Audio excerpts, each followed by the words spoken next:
وائل كان حاجة تانية خالص، طول بعرض وحنية، كان بيقولي أحلى كلام.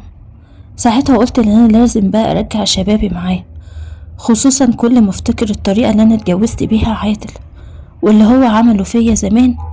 أقول لازم أدوس عليه، لازم أعمل كل اللي أنا عايزاه. هو معاه فلوس واداني العز كله، خلاص أنا بقى دلوقتي لازم أختار على مزاجي. السلام عليكم ورحمة الله وبركاته، أهلا بكم معايا في قصة جديدة. صلوا على النبي ويلا علشان نبتدي قصتنا النهاردة. أنا اسمي أمل، قصتي غريبة وحكايتي حكاية بدأت وأنا لسه عيلة صغيرة عندها 14 سنة، لسه مفهمش أي حاجة، معرفش حتى يعني إيه جنس، يعني إيه علاقة، يعني إيه جواز. ما كانش في دماغي أي حاجة خالص غير إن أنا بنت شاطرة وعايزة أكمل تعليمي وعايزة أبقى حاجة قدام. كان عندي مدرس رياضة اسمه عادل، كان طول الوقت بيبصلي بصات غريبة، بس أنا كنت مفكرة إن هو بيبصلي كده علشان أنا متفوقة وشاطرة ومؤدبة. ما كنتش فاهمة اللي في دماغه، لأني ما كنتش أفهم أكتر من كده. كنت شاطرة جدا وكان عندي عقدة من الرياضة علشان دايما بقع فيها وبجيب درجات وحشة. قلت لأ، مش الرياضة هي اللي هتقف قدامي، أنا لازم أخد فيها درس. ففي الوقت ده طلبت من مستر عادل إن هو يجي ويديني درس خصوصي. ساعتها ماما وبابا وافقوا، احنا ظروفنا المادية ما كانتش واو، بس هما وافقوا علشان كان عندهم أمل فيا. وابتدى مستر عادل يجي لي البيت يهتم بيا، ومن الوقت ده قربت منه أكتر وبقيت شاطرة في الرياضة قوي، ولما حاجة تقف معايا أفضل عاند كده وفي نفسي لحد ما أوصلها.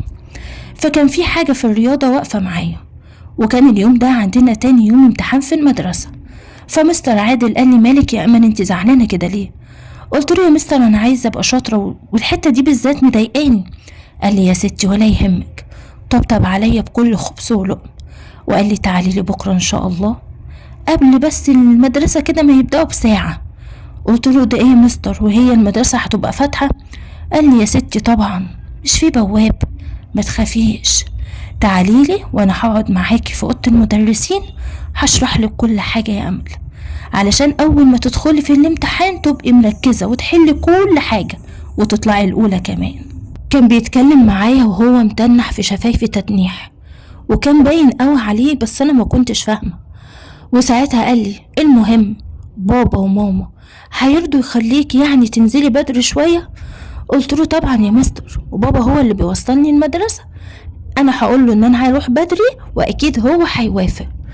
بابا كان بيثق في مستر عادل جدا، وطبعا عمره ما شك فيه لانه كان المفروض ان هو من دور والدي.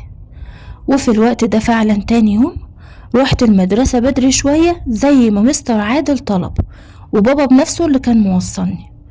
دخلت علشان اقعد مع مستر عادل ويشرح لي، وبعد ما دخلت لقيته بيتكلم معايا كلام مريب وغريب، عمال يطبطب عليا ويحسس على بقي ويطبطب عليا ويحط ايده على وركي كده. فانا مش فاهمه حاجه وبقول له يا مستر هو انت هتشرح لي؟ لقيته بيقول لي انت جميله قوي يا امل. انا مش مستوعب ان واحده في الجمال ده لسه عندها 14 سنه، انت اللي زيك كده المفروض يبقى عندها بيت وتبقى عايشه برنسيسه فيه. هو انت ما بتفهميش اي حاجه خالص في حاجات الكبار؟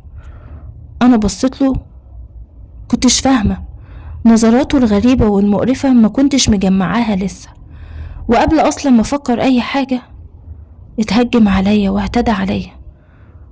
وبعديها قمت وأنا مش فاهمة حاجة، كان عندي صدمة كبيرة، الموقف والحدث أكبر بكتير جدا من تفكيري ومن إدراكي في الوقت ده. بس أنا ساعتها عرفت إن في حاجة كبيرة حصلت لي. الإحساس اللي حسيته ما كانش ممتع أبدا، والإحساس اللي هو كان فرحان بيه وكان بيعمله معايا بلهفة وكان باين عليه السعادة والنشوة، أنا ما شفتهوش كده، ما شفتهوش غير كأنه بالظبط وحش وبيتهجم عليا. لما روحت البيت خفت أقول لبابا وماما على أي حاجة، لأن كنت شايفة كده إن هما هيقولوا عليا إن أنا اللي غلطانة، خصوصا إن مستر عادل هددني وخوفني بعدها. وطبعا أنا الفترة دي ولا كنت بذاكر ولا كنت بركز ولا أي حاجة خالص، ما كنتش عندي افكار انا هعمل ايه بالظبط. كل اللي قلته لنفسي ان انا مش هتصرف في اي حاجة وهسيب الايام هي اللي تتصرف. بس للاسف بقى أنا كنت أياميها يا دوبك لسه بالغة ولسه جايالي الدورة الشهرية. ما لقيش الدورة تيجي، وطبعا ما خدتش بالي، فكرت ان هي جت شوية ومشت. حتى ماما قالت لي دي كانت بتزورك وبعد كده هتجيلك باستمرار. وبعد شهور لقيت نفسي تعبانة ومش قادرة. ماما قالت لي مالك يا بنتي يا امل، فيكي ايه؟ قلت لها يا ماما شكلي عندي دور برد بس جامد. في ساعتها ماما خدتني وراحت تكشف لي، فالدكتور قال لها لا ده مش برد، فراحت تكشف لي على حاجة في البطنة. ساعتها الدكتورة قالت له ماما بنتك حامل.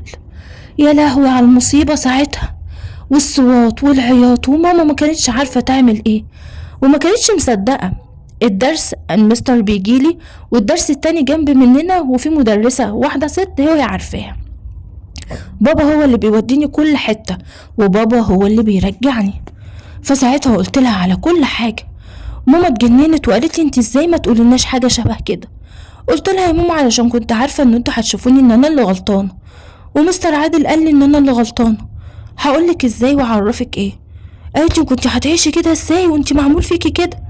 قلت لها ما كنتش عارفة ان في حاجة هتتعرف، ما كنتش فاهمة اصلا هو عمل ايه. كنت عارفة ان هو عمل حاجة وحشة بس مش فاهمها قوي.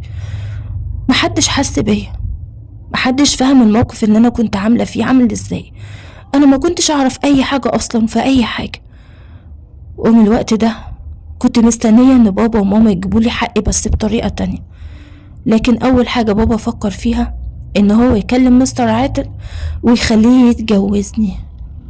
يعني انا اتجوز مستر عادل وانا تقريبا ساعتها كان عندي 15 سنة او حاجات بسيطة يعني. ايه ده؟ انا مش عايزة اتجوز، انا لسه صغيرة، ومش دي خالص كانت احلامي. الغريبة ان مستر عادل اول ما بابا كلمه وقال له احنا عايزينك ضروري في موضوع كبير وانت لازم تحله، وزي ما غلطت صلح غلطتك، جه البيت عادي جدا بكل برود. قعد مع بابا وقال له انا عايزك تهدى، انا بحب امل وعايزها. وطبعا ساعتها بابا اتشجع على الفكرة دي وفكرة ان انا اتجوزه. قال له طيب احنا هنعمل ايه دلوقتي في اللي في بطنها؟ البنت حامل بقالها كذا شهر، يعني حتى لو قلنا ان انت اتجوزتها وخلفت مش هينفع. فساعتها قرروا ان هم ينزلوا لي اللي في بطني ده، علشان كده مش هينفع ان هو يكمل معايا، وانا ماليش ارادة ولا تدخل ولا قرار. انا كنت ساكتة، هم اللي كان ليهم كل الرأي كل القرار، عروسة بيحركوها زي ما هم عايزين. خدوني وفعلا قعدوا يدوروا على دكتور من اللي بيعمل العمليات دي، بس الدكتور قال لا مش هينفع يا جماعة، دي عيلة صغيرة ممكن تموت من ايدينا، سيبوها لما تولد، ولو مش عايزين الطفل يبقى في كلام تاني. فساعتها بابا بقى قلقان وماما كانت متوترة ومش عارفة تعمل ايه. بس بابا بعد كده قال خلاص سيبوا الموضوع ده عليا انا، ولا انا ولا ماما كنا عارفين ايه اللي هيحصل. وبعد فترة وهم مدريني وخدوني وسافرت عند خالتي في بلد تانية، خلفت. واليوم اللي انا ولدت فيه ما شفتش اللي انا خلفت ولا كنت اعرف هو ولد ولا بنت، بس عرفت بعدها ان بابا خده ودفنه، عايش ميت مش عارفة، يعني من الاخر كده قتلوه. عادل كان بيتعامل معايا بكل برود كأنه خطيبي وكأنه تقدم لي بطريقة عادية. نسي اللي هو اعتدى عليا وخد مني اغلى حاجة عندي في الدنيا غصب عني. نسي ان انا اصلا مش فاهمة اي حاجة في اللي هو بيعملها دي، ولا كان عندي اي استعداد للجواز في الوقت ده. بس طبعا انا دلوقتي مجبرة اسمع الكلام، ومجبرة اسايرهم، ومجبرة امشي تحت طوعهم. ماما وبابا قعدوا معايا وقالوا لي انتي خلاص هتتجوزي عادل، حاولي تنسي اللي فات وتعيشي معاه. وماما قعدت تفهمني كل حاجة في الجواز وفي البيت والمسؤولية، كانت بتحكي لي كل حاجة. كانت عينيها حزينة وانا كنت بعيط، وقلت لها يا ماما مش ده اللي انا كنت رسمه لنفسي. قالت لي اللي حصل حصل خلاص يا امل، ما ينفعش يا حبيبتي تعيشي كده، لازم تتجوزيه، هو اللي عمل كده معاكي، عمل حاجة ما كانش المفروض ان هي تتعمل غير مع جوزك اللي هتتجوزيه. ونحمد ربنا ان هو ما عندهوش مشكلة ولا دخلنا في متاهات، هو كمان عينه منك وعايزك، بس يا ريته كان استنى عليك شوية، يا ريته كان يتقدم لك بطريقة عادية لما تكبر شوية. لكن هنقول ايه بقى، اللي حصل حصل. قلت لها طيب يا ماما انا هعيش معاه ازاي بعد اللي هو عامله معايا ده؟ انا بقيت بكرهه. قالت لي لا، حاولي تحبيه، حاولي تتعودي عليه، حاولي تقولي لنفسك ان اللي هو عمله معاكي ده علشان بيحبك مش علشان اي حاجة تانية. حاولت ان انا اقنع نفسي فعلا بكلام ماما واعمل بيه كمان، وفعلا جهزنا الشقة. ووالدة عادل كانت متضايقة مني قوي، شايفة ان انا حتة عيلة مفعوصة صغيرة وجت خدت منها ابنها، ما تعرفش ان ابنها هو اللي خطفني. وبصراحة بقى انا ما حكيتلهاش على اي حاجة، ومعرفش اذا كانت هي تعرف اللي هو عمله فيا ده ولا لا. وعشت مع عادل. في بداية جوازنا مكذبش عليكم، ما كنتش مرتاحة وده طبيعي، كنت زعلانة، كنت بمر بحالة نفسية غريبة، مش قادرة افهم اصلا ايه اللي انا فيه ده. عارفين لما تبقوا في حلم وانتوا مش فاهمينه؟ انا كنت حاسة ان انا مش عايشة، كنت حاسة ان دي مش حياتي ودي مش انا، كأني مش موجودة اصلا. عادل كان كل يوم بياخدني ويقفل باب الأوضة عليا، يقعدني قدامه على السرير وانا لابسة القميص اللي هو عايزه، ويقعد يتفرج عليا شوية الأول قبل ما يحصل بينا أي حاجة. كان بيبقى متلذذ ومستمتع ومبسوط وسعيد، بس أنا لأ، عمري ما حسيت معاه بأي حاجة حلوة. وقعدت تقريبا سنة ونص على كده. بعد كده حاولت ان انا اتقبله، بقى في نوع يعني من المعايشة، مش الحب ولا الود. مكذبش عليكم، ما قدرتش انسى ان هو عمله فيا، وحتى لو نسيت جسمي بيفكرني. مفيش حاجة ينفع تتنسي في حاجة شبه كده. ربنا كرمني وخلفت في الوقت ده، وجبت ولد زي القمر، حبيته وحاولت اغير حياتي علشانه. حاولت احب عادل على قد ما اقدر، بس برضو ما عرفتش، بس على الاقل حبيت ابني، وبقى في حاجة حلوة في الجواز تخليني اعيش علشانها. بعد كده ربنا كرمني ببنت كمان، بقيت عايشة مبسوطة علشان ولادي، وتقريبا هي دي الحاجة الوحيدة اللي كانت فعلا ربطاني بعادل. علشان كده كملت حياتي ونسيت كل حاجة من اللي فاتت، بس ما حبيتهوش. عدت بينا بقى الأيام والسنين، وولادي كبروا، وفي الوقت ده المصاريف بقت غالية جدا جدا، فكان في مدرسين كتير بيسافروا دول الخليج أو دول بره علشان يشتغلوا فيها. وجات فرصة لعادل في الوقت ده، قلت بس ربنا يكرمك يا عادل وتسافر. قال لي وانت عايز تخلصي مني ولا ايه؟ قلت له لا، انا اصلا لو انت سافرت هسافر معاك، بس احنا عايزين نغير حياتنا، وعايزين يعني امورنا تبقى احسن شوية، نظبط يعني الدنيا عندنا بدل العيشة اللي احنا عايشينها دي. قال لي بيني وبينك يا امل الدنيا غليت قوي، ما بقتش فعلا زي زمان. خلاص انا هحاول فعلا اسافر علشان خاطرك انت والولاد. بصراحة ما خبيش عليكم، كان عندي دايما شعور ان عادل بيخوني. كنت بقول مستحيل واحد يعمل كده مع واحدة يكون يعني عينه مليانة، اكيد اي واحدة بتعجبه بيجري عليها. بس لاني ما كنتش بحبه ما كنتش بهتم، ولاني ما كنتش بحبه فعمري ما فتشت وراه ولا شفت هو بيعمل ايه ولا بيخلي ايه. المهم بعديها بشهور فعلا جاله شغل، وقررنا ان احنا نسافر، وسافرت انا وهو والولاد. رحنا معاه البلد اللي هو شغال فيها، وبعدها قعدنا كام سنة هناك. ظروفنا المادية بقت احسن كتير، بقى معانا فلوس على جنب، والحياة بقت عال العال. قعدتي معاه في بلد غريبة حتى ولو ولادي معايا خلتني كرهته وقرفت منه، عايز افصل من الراجل ده. ولما كبرت شوية وصلت لسن معين، الذكريات بتاعتي كلها بقت تظهر لي، بقيت افتكر كل مواقفه معايا واكرهه اكتر، بقيت افتكر اللحظة اللي هو عامل فيا كده فيها غصب عني، واكرهه واحس من جوايا ان انا مش طايقاه. بيني نضجت، واحساس النضج ده خلاني فهمت مدى اللي عادل عمله فيا، وخلاني شعوري ناحيته يبقى فعلا شعور صعب. حد اغتصبك، سرق منك طفولتك، اجبرك ان انتي تبقي في وضع انتي ما كنتيش عايزاه، ومضطرة ان انتي تنامي في حضنه وتعيشي معاه علاقة كاملة، علاقة زوجية، وعندك منه ولاد. احساس صعب جدا، محدش هيقدره غير اللي عايشه فعلا وحس بيه. فعلشان كده كرهي العادل زاد. فساعتها وقفت معاه في حتة عركة وقلتله بقولك ايه، انا خلاص انا مش عايزاك، انا عايزة اتطلق. ساعتها استغرب وما بقاش فاهم هو انا بقوله كده ليه. يا بنتي ده انا سافرت علشانك وعملت كل اللي انت عايزاه.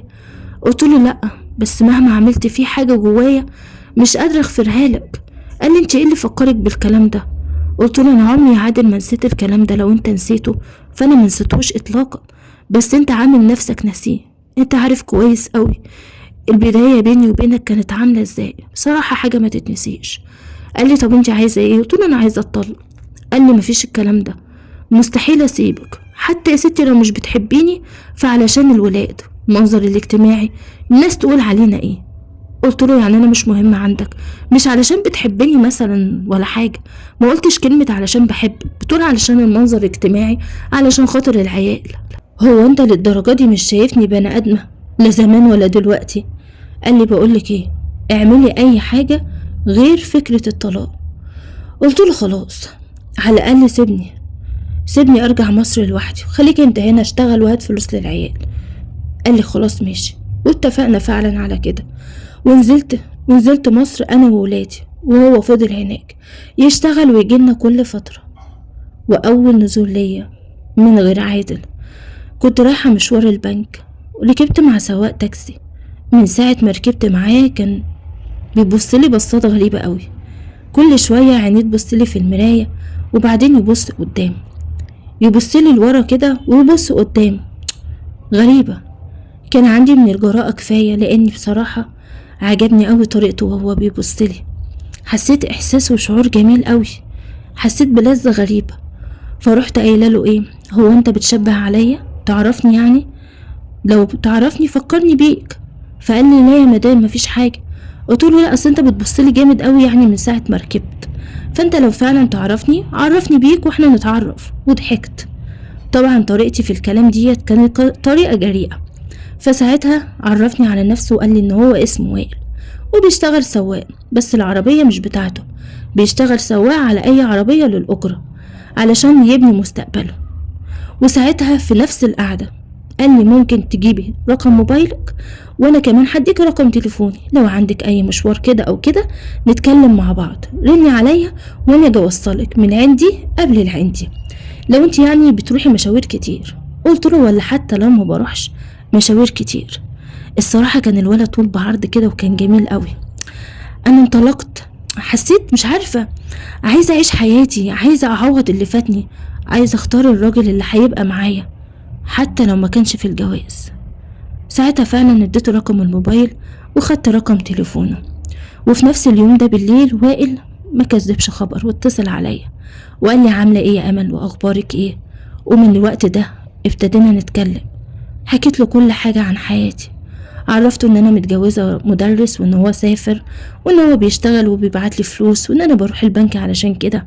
وابتدى يكون في بيني وبينه كلام كتير. وائل كان حنين قوي، كان بيتعامل معايا بطريقة مميزة، واي واحدة زيي او في الوضع اللي انا كنت فيه معقدة من وانا صغيرة يمكن برضو تكون تحس ان انا حسيته معاه. يمكن هو حتى لو وحش فانا انبسطت ان في حد معجب بيا، في حد هيبقى في حياتي غير عادل. وطلبت منه في الوقت ده ان احنا نتقابل، وفعلا تاني يوم على طول نزلت وقابلته، وقعدنا نتكلم وندردش، وحكيت له كل حاجة عن طفولتي، حتى اللي حصل بيني وبين عادل حكيته له زي ما حكيت لكم كده دلوقتي بالظبط. ساعتها لقيته مستغرب جدا وبيقول لي: انت ازاي عشتي مع واحد عمل فيكي كده؟ قلت له: مش عارفة. طب اهلك؟ قلت له: مش عارفة. ما كانش مصدقني، بيقول لي: انا حاسس ان انت بتتكلمي على فيلم او بتحكي لي قصة من خيالك. قلت له: على فكرة الدنيا فيها حاجات كتير ومحدش برضو بيصدق ان هي حقيقية. انا نفسي كان ممكن ما صدقش القصة دي، بس دي حاجة حصلت لي انا، ده اللي حصل فعلا، ودي علاقتي مع جوزي من قبل الجواز. ووريت له صورته ساعتها، وقعدت اتكلم عنه واحكي له عن اللي حصل بينا بالظبط، وان العلاقة بينا العلاقة الزوجية يعني عمرها ما كان فيها اي شيء من المتعة ولا السعادة. بصلي كده بكل حب وقال لي: يا امل، ده انتي قسيتي كتير، انتي محتاجة حد يعوضك عن اللي انتي فيه ده. لأول مرة حد تاني يلمسني غير عادل. قعد يحسس على وشي وحضني وهو في العربية وطبطب عليا وقال لي: انا هبقى معاكي على طول، كل اللي انتي عايزاه من هنا ورايح هيبقى مسؤوليتي انا، قوليلي بس ايه اللي نفسك فيه، انتي ما تستاهليش خالص العيشة دي، بصراحة انت زي القمر وخسارة فيه، واهلك دول ما عندهمش فهم، كانوا قتلوه خلصوا عليه ولا انه يتجوزك ويطولك. الندل الخسيس ده. حسيت ان وائل بيقول لي اللي يشفي غليلي من عادل. كرهت عادل اكتر وحبيت وائل على قد ما كرهت عادل، وابتدى بيني وبينه علاقة كاملة غير شرعية. بدأت أول يوم في العربية، حسيت بالمتعة والإثارة، حسيت بحاجات ما حسيتهاش مع جوزي من سنين. ساعتها عرفت الفرق، وعرفت يعني ايه تتجوزي واحد عامل فيكي كده غصب عنك. عرفت ان انا مدفونة بالحياة من زمان، وعرفت ان دي مش جواز ولا علاقة ولا اي حاجة. علشان كده مخي اتلغى، بقى كل همي وكل هدفي ان اعيش المتعة بجد مع وائل. لما حسيتها وعرفتها معاه اول مرة، لدرجة ان انا بقيت تجيلي افكار مجنونة، كل اللي انا عايزاه ابقى في حضنه وابقى معاه، مش مهم اي حاجة تانية. حتى ولادي اللي هي الحاجة الوحيدة اللي كانت بتصبرني على العيشة مع عادل، حتى ولادي ما بقوش مهمين عندي. فكرت في نفسي اكتر من اللازم. بقى كل همي ان امل تطبطب على امل، وبقى كل همي ان امل تبقى سعيدة وتحس بالحاجات اللي هي محرومة منها من سنين. قلت لوائل في الليلة ديت ان انا عمري ما هسيبه ولا هبعد عنه، بس بشرط ان هو كمان يبقى معايا دايما وما يبعدش عني. قلت له ان انا هحاول اوفر لك كل حاجة علشان تفضل معايا. واول فكرة جت في بالي ان انا اجيب له عربية. اتصلت وقتها بعادل وقلت له ان انا عندي فكرة مشروع كويسة جدا علشان فلوسنا دي نستثمرها. قال لي خير. قلت له ان انا اتعرفت على سواق، واللي هو بيوديني في مشاويري من وقت ما جيت القاهرة، وان الراجل ده ما عندوش عربية اجرة. علشان كده انا جات لي فكرة جهنمية، احنا هنجيب له عربية اجرة يبقى هو السواق بتاعها. وطبعا ساعتها هيبقى فيه بيني وبينه شغل بزنس. وقلت له ان انا هبقى متابعة الموضوع وانا فاهمة كل حاجة وما تشغلش بالك. قال لي فكرة واعملي اللي انت عايزاه، وايه يعني تشغلي الفلوس برضه. وفعلا كلمت وائل وقلت له، ما بقاش مصدق نفسه وقال لي جوزك وافق بالسهولة دي؟ قلت له ايوه عادي، الفلوس موجودة، هنجيب العربية وبالنسبة له ده استثمار. بقى فرحان فرحة مش طبيعية. قلت له طبعا العربية انت اللي هتختارها، انت اللي تعرف العربية الكويسة، وطبعا انت اللي هتشتريها. ورحت انا ووائل واشترينا العربية وجهزنا كل حاجة، وهو اللي وقف في كل شيء. ومن اليوم ده وائل بقى بيشتغل سواق على العربية الخاصة بتاعتنا، عربية أجرة بس يعني عربيتنا. وطبعا اللي بيشتغل عندي ده كل يوم هيجيلي البيت، يديني الإيجار، يديني اليومية، الكلام ده كله. ومن اللحظة دي بقى وائل ليه طريق يطلع بيه على شقتنا، الشقة الجديدة اللي جبتها وفرشتها بعد ما رجعت مصر على طول. في البداية طلبت منه ان انا يعني عايزة ابقى معاه براحتي، مش عاجبني حتة العربية اللي احنا بنقعد فيها دي، برضو حاجة خانقة. فساعتها قال لي انت عندك ولادك كبروا، هنعمل الموضوع ده ازاي يعني؟ قلت له سهلة. جه في بالي ان انا اجيب لهم اي منوم اشربه لهم، المهم ان انا اقدر اعمل اللي انا عايزاه براحتي. عايزة اخد حقي من الدنيا بس بالعافية، عايزة ابقى سعيدة زي ما قلت لكم. لغيت امومتي، بقيت بجيب منوم واحطه لولادي كل يوم بالليل، يشربوا الشاي من هنا ويناموا من هنا، وائل يطلع ويقضي معايا طول الليل. كنت حاسة براحة وسعادة، وكأني بقول للدنيا أنا مبسوطة اهو غصب عنك، وكأني بقول لعادل اهو وبغيظه وبكيده. بقيت فرحانة فرحة مش طبيعية يا جماعة. وكل مرة كنت ببقى مع وائل فيها كان بيزيد نشوتي لما تخيل عادل لما يعرف ان انا بخونه مع واحد تاني وهو قاعد في بلد تانية، لما يعرف ان انا بصرف على الراجل ده من فلوسه هو، لما يعرف ان انا جبت العربية دي للراجل اللي انا بحبه دلوقتي. زي ما يكون كده بنتقم من عادل وبنتقم من نفسي وبنتقم من كل حاجة. بس كل ده كان في صورة حب لوائل. انا كنت مترجمة احساسي كده في الوقت ده، وقعدت معاه فترة طويلة جدا. بعد فترة ولادي ابتدوا ان هم يشكوا في حاجة، يحسوا باحساس غريب. احنا ليه بننام كتير كده بالليل كل يوم؟ ما بقيناش نعرف نسهر ولا نقعد، في حاجة مش مظبوطة. لدرجة ان هم كلموني وبقى يسألوني باستمرار هو وائل بيجي امتى وبيمشي امتى، واسئلة كتير. ساعتها حسيت ان امري ممكن يتفضح وممكن حد يحس بحاجة. وفي الوقت ده كان عادل اصلا نازل اجازة. بصراحة ما كنتش خايفة، بالعكس قلت دي فرصة ان انا اتكلم معاه علشان اتطلق منه وابقى مع وائل والعربية باسمي، واهو اخد اللي اقدر عليه واسيب له الباقي، مش عايزة منه حاجة. اهم حاجة بالنسبة لي ان انا اسيبه بقى واحس كده ان انا عملت حاجة صح في حياتي. لما جه عادل في الاجازة ديت لقيته بيتعامل معايا بكل برود، وحشتيني وبحبك وبيحضني. ساعتها زقيته وقلت له عادل انا عايزة اتطلق. قال لي الله، هو انت عليكي عفريت اسمه طلاق؟ مش قلنا مفيش طلاق وقلنا هنعيش عشان الولاد، وجيتي وقعدتي وعملتي اللي انت عايزاه، عايزة ايه بقى تاني؟ ما ينفعش نتطلق، ما ينفعش. قلت له ازاي يعني؟ لا ينفع يا عادل، انا مش طايقه لمستك خلاص، انا مش عايزاه. قال لي وانا عايزه اكمل معاكي، لو ما كنتش بحبك كنت بتحبيني فعلشان الولاد. قلت له عشان الولاد والناس، ايوه فاهمه، بس دلوقتي الوضع مختلف. قال لي مختلف في ايه يعني؟ قلت له الوضع مختلف ان انا بحب واحد تاني. سكت شويه وقعد يبص يمين وشمال. قال لي وايه يعني؟ حب واحد تاني، ما تحبنيش بس برضه مش هطلقك. قلت له يعني عادي لو انا بخونك؟ قال لي مهما كان هتقولي ومهما كان اللي بتعمليه انا مش هطلقك ومش هسيبك، احنا هنفضل كده مع بعض لحد ما نموت، هنفضل مع بعض عشان ولادنا. قلت له انت بتتكلم بجد؟ يعني انت ما عندكش مانع ان انا ابقى بخونك مع راجل تاني؟ عارف يعني ايه بخونك مع راجل تاني؟ يعني في واحد تاني بيلمسني وعايش معايا عادي؟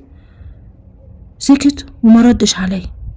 في اللحظة دي عادل نزل من نظري مليون مرة اكتر من الاول، وقلت لنفسي ايه الغباء ده، ايه الراجل اللي انا عايشة معاه ده؟ مش هينفع الوضع ده، الراجل ده محتاج فكرة تانية، ده راجل غريب جدا. انا عملت اللي عليا واكتر من مرة اطلب منه الطلاق، لدرجة ان اقوله ان انا بخونك وده عادي بالنسبة له. لا، وقعد قعدته معايا وسافر ولا كأني في حاجة حصلت، بيتصرف بكل برود وحشتني وبيقرب مني وبيلمسني عادي كأني ما قلتلوش اي حاجة. انا هتجنن. دي اكتر حاجة ضايقتني في اللي حصل كله. بعد ما عادل سافر وكالعادة ابتديت ان انا اقابل وائل تاني ورجعت احط المنوم، كان الموضوع يعني مفقوس بقى. الفترة اللي كان عادل فيها العيال ما كانتش بتنام بالليل زي ما كانوا بيناموا، ولان ابني كان ذكي جدا قال لا في حاجة غلط. طبعا في الوقت ده ما كانش قال لي حاجة، بس كان بيتكلم مع اخته في الموضوع ده. وفي يوم قرروا هما الاتنين ان هما ما يشربوش الشاي اللي انا بعمله من ايدي بعد الاكل، وفعلا ما شربوش الشاي وعملوا نفسهم ان هما شربوه وانا ما خدتش بالي بجد، واستنوا وعملوا نفسهم نايمين لحد ما جه وائل وقعد معايا زي ما بنقعد.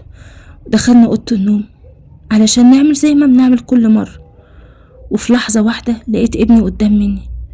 اول ما شافني وانا مع وائل كده انهار وقعد يصوت ويصرخ وكان هيفضحنا، وكان بيحاول يضرب وائل ساعتها. فوائل من غير قصد كان بيدافع عن نفسه، فغصب عنه قام وقعد فوق ابني وفضل يكتم في نفسه ويخنقه. وفي لحظة لقيت ابني مش موجود في الدنيا. اي نعم انا اتصدمت، واي نعم زعلت واتضايقت، بس كنت شايفة ان موته اهون من الفضيحة. اصلا في الوقت ده انا كنت لاغية احساسي بولادي خالص، كان كل تفكيري في نفسي وبس زي ما قلتلكم. حتى لو كانت الصدمة كانت موجودة بس ما كانتش كبيرة قوي. ومن اللحظة دي بقيت فعلا من غير قلب، من غير مشاعر، من غير احساس.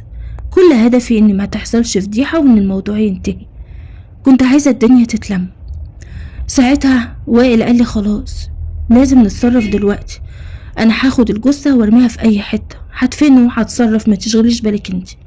قلت له ماشي، بس طبعا بنتي كانت شايفة وسامعة وعارفة. هددتها لان طبعا مش هقتل بنتي بالقصد، ابني مات غصب عني، ما كنتش قصده فعلا ان هو يموت. فهددتها علشان بس ما تتكلمش وما تقولش لابوها، وقلت لها ان انا مش عايزاها تتكلم في الموضوع ده نهائي، وان هي تعتبر شريكة معانا في كل حاجة. وطبعا من اللي هي شافته والمنظر اللي كانت فيه سكتت، وما بقتش اضطر ان انا احط لها منوم من الوقت ده، لان كل حاجة بقيت بعملها قدامها وعادي. لاني خلاص بعد اللي حصل لابني ده قررت ان انا اخلص من عادل، بس مستنية بس ان هو ينزل الاجازة بتاعته.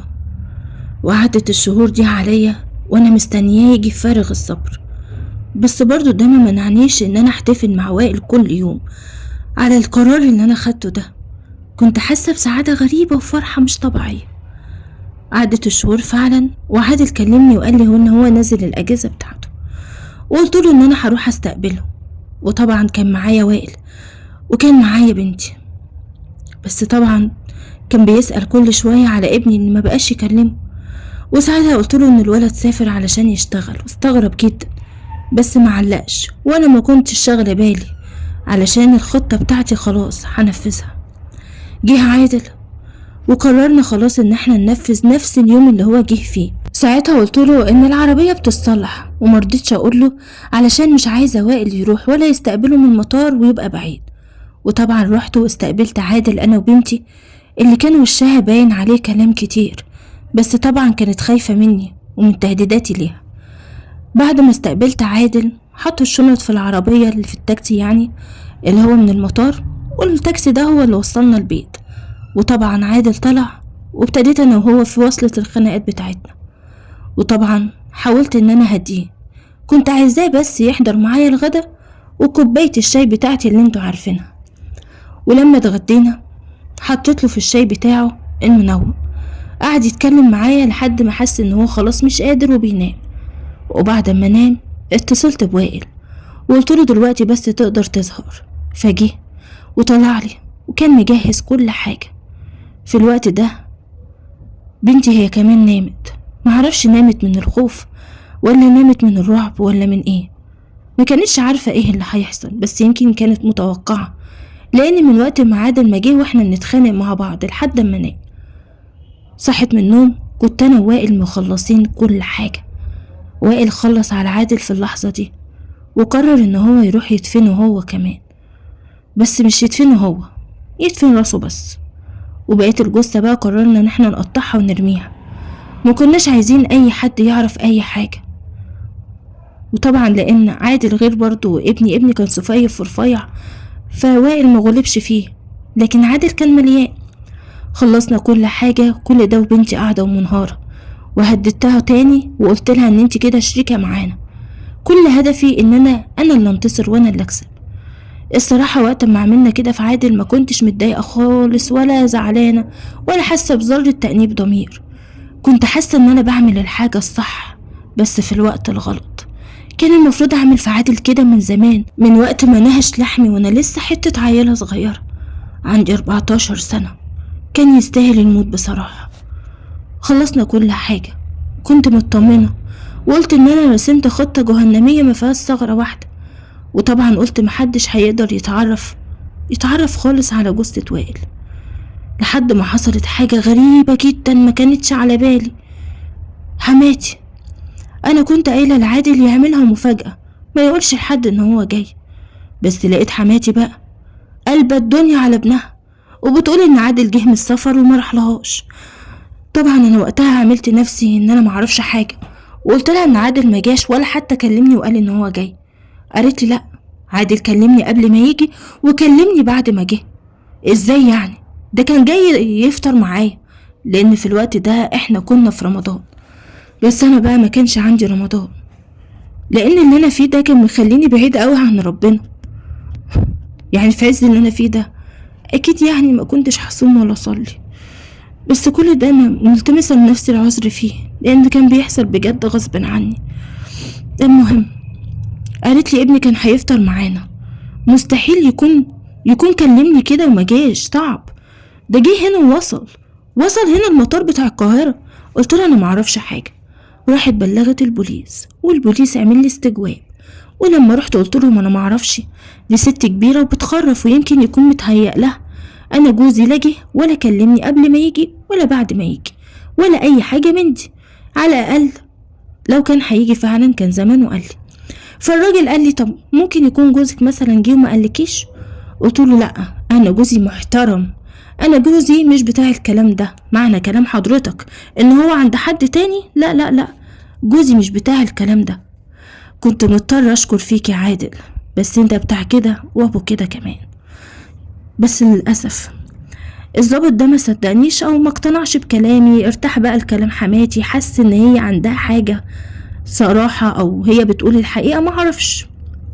وبعديها بأيام ربنا كان مدبر لي حاجة بعيد خالص، انا عمري ما عملت لها حساب، امنت كل حاجة، بس سبحان الله ربنا برضو وقعني في شر اعمالي، ولو ان انا حاسة ان انا مظلومة مش ظالمة، وده مستنية رأيكم يعني ان انتوا تقولولي انا مظلومة ولا ظالمة. المهم بعد كام يوم لقيتهم عاملين لي استجواب، بس المرة دي بقى الموضوع كبير. واول ما رحت شفت مين؟ سواق التاكسي اللي جابنا من المطار.